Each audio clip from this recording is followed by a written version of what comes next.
तो गाइस कैसे हैं आप सब लोग। रेड रेस की एपिसोड 05 के साथ हाजिर हो। तो लास्ट एपिसोड के एंड भी हमने देखा था कि मास्टर बार बार उसके सामने डीमन का नाम लेते हैं, जिसकी वजह से वो बार बार उनके ऊपर किलिंग इंटेंट के साथ अटैक करने के लिए आगे बढ़ता है। तो यहीं पर कुछ देर के बाद का सीन दिखाता है कि बहुत बार जहां पर मास्टर से मार खाने के बाद उसकी पावर लेवल जो थी वो थोड़ी कम होती गई। बहुत बार यहाँ पर ग्राउंड के ऊपर गिरने के बाद उसके अंदर जो हिम्मत थी वो कम होती गई और इसी के साथ ही वो बार बार उठकर उनके ऊपर अटैक करता था। और फाइनली वहां पर कैंगली को रियलाइज होता है। कैंगली कहता है कि मुझे लगता है कि इस वक्त मेरी बॉडी के अंदर जो चीज रह गई है वो सिर्फ और सिर्फ गुस्सा और सैडनेस है, सिर्फ और सिर्फ हेट्रेड और फ्रस्ट्रेशन है जो कि उसकी बॉडी के अंदर रह गई थी। और इसी के साथ ही मास्टर से कहता है कि अब तुम इस बारे में क्या सोचते हो, क्या तुम्हें लगता है कि तुम यहाँ पर अकेले इस चीज को हैंडल कर पाओगे, क्या तुम्हें लगता है कि अकेले तुम डिमोनिक कर्ल को हरा सकते हो, वो भी इस हालत में जिस तरह से तुम हो, क्या तुम्हें लगता है कि तुम इस स्टेज पे जिस हालत में तुम हो, यानी जिस जो पावर लेवल तुम्हारे पास है इसके साथ तुम डिमोनिक कर्ल के लोगों को हरा सकते हो। और इसी के साथ ही हमारा कैंगली जो होता है उनकी बात सुनने के बाद वहां पर उनके मुंह से डिमोनिक कर्ल का नाम सुनने के बावजूद बिल्कुल शांत रहता है और उनका किलिंग इंटेंट भी नहीं रिलीज होता। और साथ ही वहां पर वो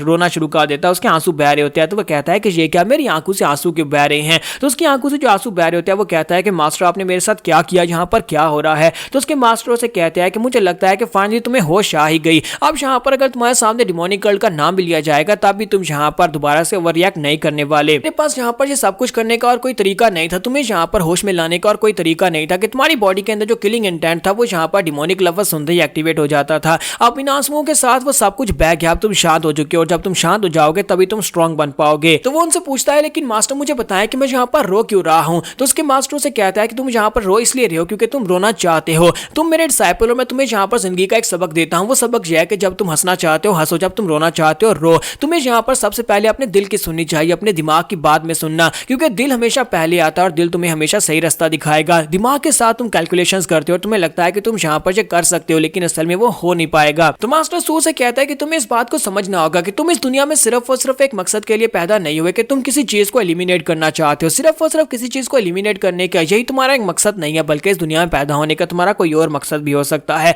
अभी तक तुम्हारा दिमाग बहुत ज्यादा छोटा था और सिर्फ एक ही सोच के साथ आगे बढ़ रहा था, लेकिन बहुत ही जल्दी तुम्हें इस बड़ी दुनिया के बारे में अंदाजा हो जाएगा कि ये दुनिया कितनी ज्यादा बड़ी है और तुम्हें समझ आएगी कि तुम्हारे जिंदा रहने का मकसद क्या है और तुम यहाँ पर जिंदा रहकर और क्या कुछ कर सकते हो। फिर साथ ही वो उससे पूछते हैं गैंग मुझे बताओ कि तुम यहाँ पर क्या चाहते हो। तो वो कहता है कि मैं यहाँ पर बदला लेना चाहता हूँ डिमोनिक कर्ल से, तो मैं यहाँ पर पूरे के पूरे डिमोनिक कर्ल को डिस्ट्रॉय करना चाहता हूँ। तो मास्टर सू से कहते हैं लेकिन उसके लिए तुम्हें क्या करना होगा। तो वो कहता है कि मुझे स्ट्रॉन्ग बनना होगा। तो मास्टर सू से कहते हैं और तुम स्ट्रॉन्ग कैसे बनोगे। तो वो कहता है कि मैं यहाँ पर सीखूंगा, मैं प्रैक्टिस करूंगा, आप मुझे मार्शल आर्ट सिखाएंगे और मैं वो सब कुछ सीखूंगा और अपने आप को स्ट्रॉन्ग बनाने वाला हूँ। मास्टर सू से कहता है कि बताओ जब तुम यहाँ पर सीखना चाहते हो तो क्या तुम्हें यहाँ पर कोई प्रेफरेंस है कि तुम कौन सी मार्शल आर्ट्स को सीखना चाहोगे। तो वो कहता है नहीं मास्टर मुझे यहाँ पर कुछ भी नहीं पता, आप ही यहाँ पर मुझे सिखाएं। तो मास्टर सू से कहते हो तो फिर ठीक है, मैंने भी आज से पहले कभी किसी डिसाइपल को नहीं सिखाया, इसका मतलब यह है कि हम दोनों एक जैसे हैं। तो मैं यहाँ पर तुम्हारी ट्रेनिंग को काफी ज्यादा आसान रखूंगा और फ्यूचर तुम्हारा बहुत ज्यादा ब्राइट होने वाला है क्योंकि तुम यहाँ पर मेरे डिसाइपल हो। और इसी के साथ ही वो उसे कहते हैं यहाँ पर आखिरी बार तुमसे एक सवाल पूछना चाहता हूँ, क्या तुम अपने इस मास्टर के साथ ट्रेनिंग करना चाहते हो, क्या तुम इसे अपना मास्टर मानते हो। तो वो कहता है जी मास्टर मैं आपका अपना मास्टर मानता हूँ। इसी के साथ ही मास्टर से कहते हैं तो फिर ठीक है, मैं तुम्हारे लिए कुछ पॉरेज बनाकर लाता हूँ क्योंकि तुम्हें काफी ज्यादा भूख लगी होगी, इतनी बार तुम्हारे नीचे गिरने के बाद तो तुम्हें भूख लगी होगी। और इसी के साथ ही वहां पर से चले जाते हैं,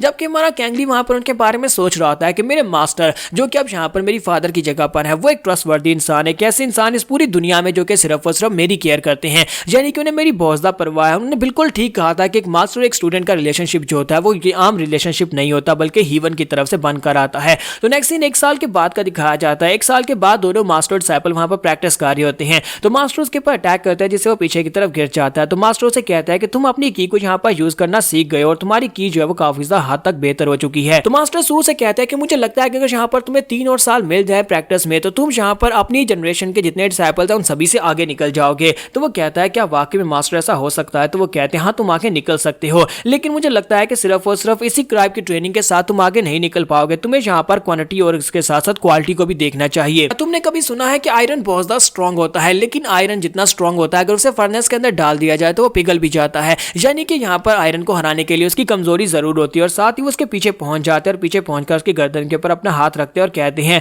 अब तुम यहाँ पर हार चुके हो, देखा मैंने तुम्हें यहाँ पर हरा दिया। तो वो कहता है हाँ मास्टर मैं हार गया। तो मास्टर सू से कहता है कि तुम तो यहाँ पर बड़ी जल्दी मान गए कि तुमने हार मान ली, जबकि कैंगली उनसे कहता है कि नहीं मास्टर मैं तो बस यहाँ पर आउटकम को मान रहा हूँ कि यहाँ पर मैं हार गया हूँ, मैं ये नहीं कह रहा कि मैं जिंदगी में हार गया। तो उसके मास्टर से कहते हैं कि मुझे लगता है कि यहाँ पर अब डिसाइपल को हराने में कोई मजा नहीं रहा क्योंकि तुम यहाँ पर चुपचाप हार मान लेते हो। तो वो कहता है कि मास्टर क्या आप यहाँ पर मजा मजे के लिए मुझसे फाइट करते हैं। तो मास्टर सू से कहता है कि तुमने यहाँ पर काफी कुछ बर्दाश्त किया है, मुझे तो लगा था कि तुम यहाँ पर मेरे साथ सिर्फ और सिर्फ 20 राउंड्स का के टिक पाओगे, लेकिन तुम यहाँ पर 45 राउंड्स तक टिक पाए हो और यहाँ पर खैर तुम एक बार भी जीत नहीं पाए, वो अलग बात है। लेकिन मुझे एक बात का अफसोस रहेगा कि तुमने अपने मास्टर के कान को बाइट करने की कोशिश की। तो वो कहता है कि मास्टर जी एक फाइट थी और फाइट में आपको पता है कि मैं यहाँ पर जी जान लगाकर फाइट करता हूँ और फाइट के दौरान यहाँ पर सब कुछ फेयर होता है, चाहे आप यहाँ पर किसी का कान काटे या फिर उंगली काटे। मास्टर से कहते हैं कि तुम यहाँ पर काफी ज्यादा अजीब बातें करते हो, लेकिन तुम्हें पता है कि ये राइटियस तो बिल्कुल भी नहीं है। जबकि वो उनसे कहता है कि मास्टर मैं यहाँ पर राइटियस तरीके से जीना भी नहीं चाहता, मैं यहाँ पर गंदी चालें चलकर जिंदा रहना पसंद करूंगा, ना कि यहाँ पर डिग्निटी यानी कि इज्जत के साथ मरना पसंद करूंगा। मास्टर से कहते हैं कभी कभी मुझे लगता है कि तुम्हारे अंदर वो बात ही नहीं है जो कि राइटियस लोगों की हो। फिर साथ ही उसे कहता है कि अच्छा ठीक है, अब यहाँ पर अपनी की को कंट्रोल करने के बारे में फोकस करो,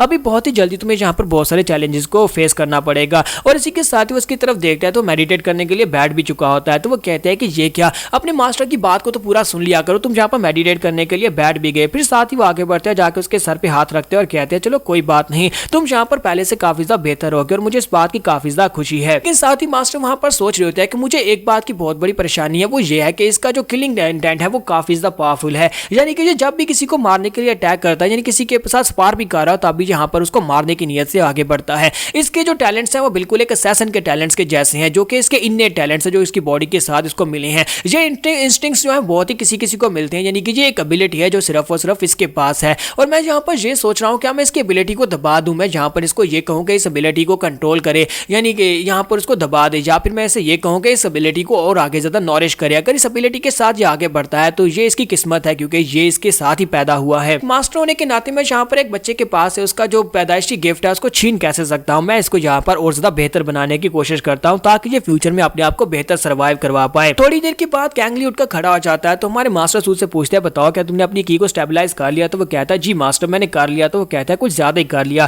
फिर साथ ही उसे कहता है ठीक है जाकर आप रेस्ट करो। तो वो कहता है मास्टर मुझे एक बात तो बताएं, मैं आपका डिसाइपल हूँ और आप यहाँ पर कुनलुन सेक्टर के एक एल्डर हैं। अगर आप कुनलुन सेक्टर के एल्डर हैं तो फिर मुझे यहाँ पर आपने कुनलुन सेक्टर की मार्शल आर्ट्स क्यों नहीं सिखाई? पूरा 1 साल हो गया लेकिन आप यहाँ पर मुझे कुनलुन मार्शल आर्ट्स नहीं सिखा रहे, बल्कि आप मुझे बाइली सेक्टर की मार्शल आर्ट्स सिखा रहे हैं। मास्टर से कहते हैं क्या वाकई में तुम कुनलुन सेक्टर की मार्शल आर्ट्स को सीखना चाहते हैं? तो वो कहता है कि हाँ मैं यहाँ पर बहुत ज्यादा क्यूरियस हूँ कि वो मार्शल आर्ट्स कैसी हैं। मास्टर सू से बताता है कि हमारे कुनलुन सेक्टर के अंदर मार्शल आर्ट्स भी है, टाओइज्म भी है और साथ ही लोग भी रहते हैं जो नॉर्मल हैं। तो अगर तुम्हें यहाँ पर हमारे कुनलुन सेक्टर का हिस्सा बनना है तो इसके लिए जरूरी नहीं है कि तुम्हें हमारे कुनलुन की मार्शल आर्ट्स को सीखना पड़े। मुझे लगता है कि तुमने यहाँ पर बाइली क्लैन की जो मार्शल आर्ट्स को अभी तक सीखा है वही तुम्हारे लिए ज्यादा बेहतर है, क्योंकि उसके साथ तुम यहाँ पर आउटपुट को जनरेट कर सकते हो। सबसे पहले तुम्हें यहाँ पर तुम्हें बाइली सेक्टर की मार्शल आर्ट्स को सिखाने की कोशिश कर रहा हूँ ताकि तुम उनको बेहतर बना सको। अगर मैं यहाँ पर तुम्हें कुनलुन मार्शल आर्ट्स भी साथ ही साथ सिखाना शुरू कर दूं तो फिर यहाँ पर सब कुछ मिक्स हो जाएगा और मिक्स होकर एक अचार बन जाएगा, जो कि मुझे लगता है कि तुम्हारे लिए बेहतर नहीं रहेगा और तुम यहाँ पर उसमें कंफ्यूज हो जाओगे। तो वो कहता है जी मास्टर मैं समझ गया, आप यहाँ पर क्या कहना चाहते हैं। तो मास्टर सू से कहते हैं लेकिन एक दिन आएगा जब तुम यहाँ पर अपनी की को कंप्लीटली कंट्रोल कर लोगे, उस वक्त जब तुम मुझसे आकर पूछोगे कि तुम यहाँ पर कुनलुन की मार्शल आर्ट्स को सीखना चाहते हो, तो तब मैं यहाँ पर तुम्हें मना नहीं करूंगा, बल्कि मैं खुद यहाँ पर तुम्हें मार्शल आर्ट सिखाऊंगा। यहाँ पर हम लोग अपनी एपिसोड 5 का एंड करेंगे। एपिसोड की एक्सप्लेनेशन अच्छी लगी हो तो कमेंट करके जरूर बताइएगा और वीडियो को लाइक करना मत भूलिएगा। Thank you.